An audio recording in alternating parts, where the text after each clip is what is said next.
Pwede ba kwento kung paano man yun nakuha yung goal? Ako po so when I won the award in Japan, I called Boss Vic.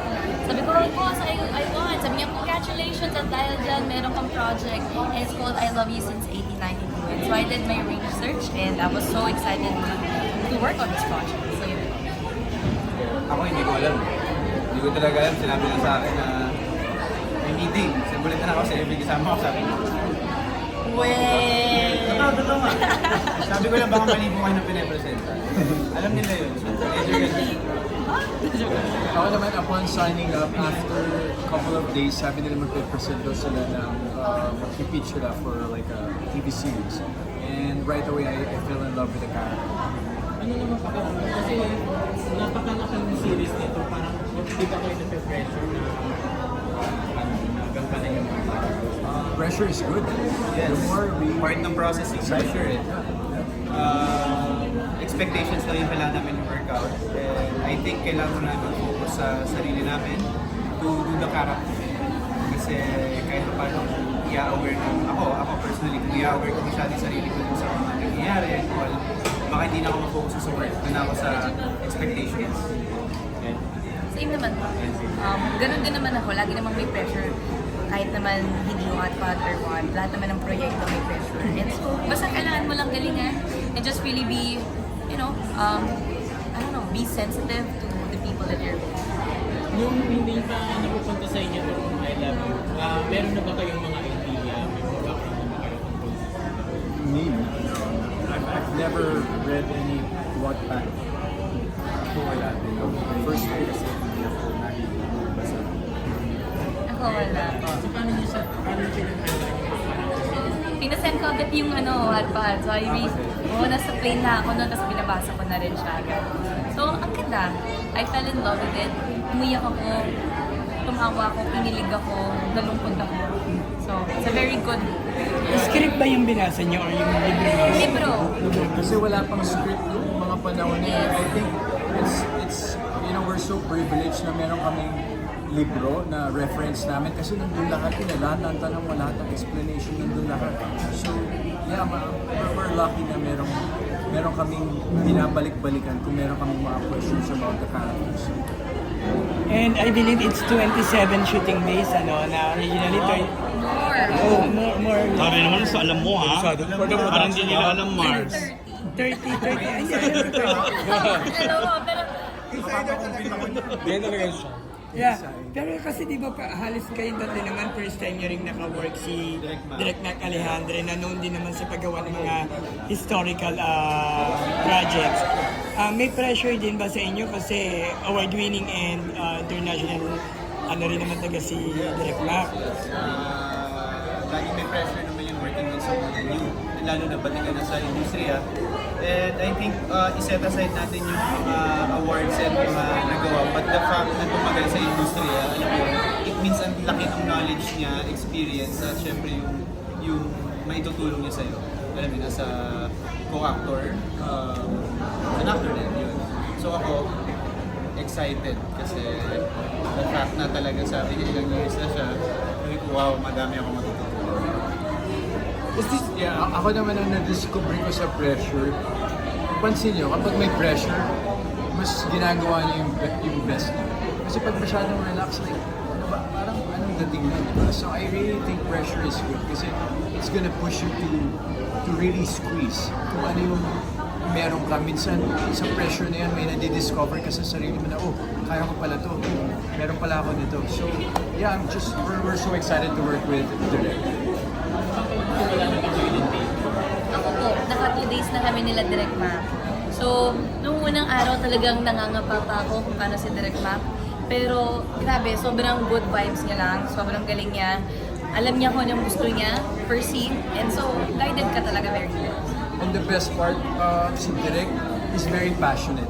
Sobrang, I think it's quite rare to find a director like that na pag kinausap ka, alam mo yung energy, ramdam mo agad eh. Parang parte talaga siya ng casting. Mahal niya yung proyekto eh. Yeah, parang nag-brainstorm na kagad kayo. Parang it's a collaborative work talaga. And that's why sobrang swerte namin na si Direk ang mag-handle ng project.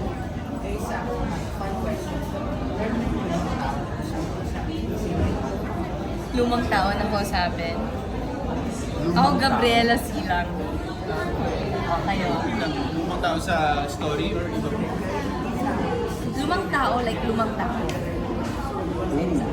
Oo, sa akin, sa O sila po lang. Me, to be honest, as an actor and artist, I would love to talk to Marlon Brando.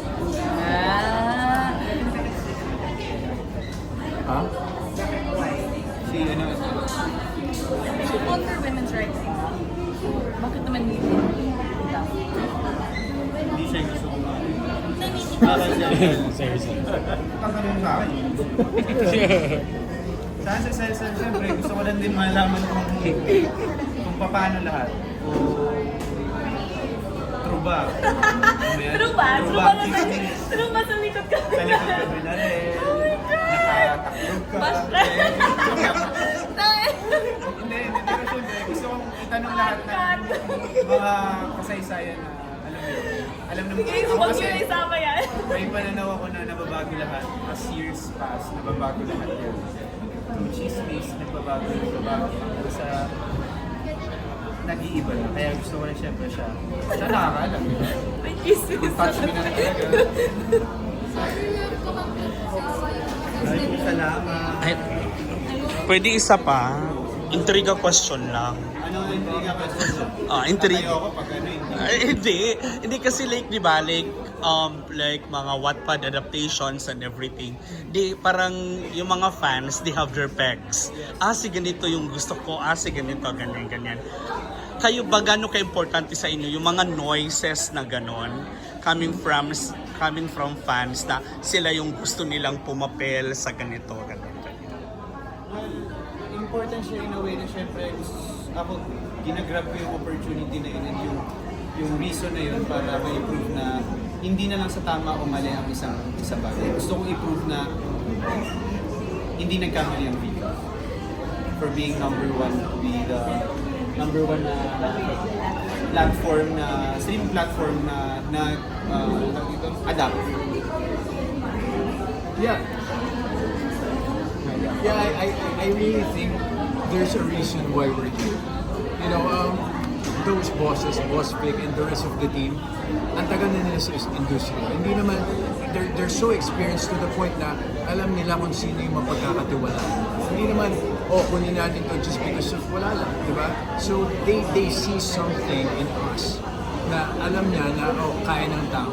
And for us, it's for us to deliver it and be grateful dito sa opportunity that, and speaking about noise, parang it's the greater you do something, the more noise na darating sa'yo. So I guess just don't listen to the noise and focus on the things that matter, which is this project. Kasi ano mangyayari kung makikinig ka, magbabasa ka?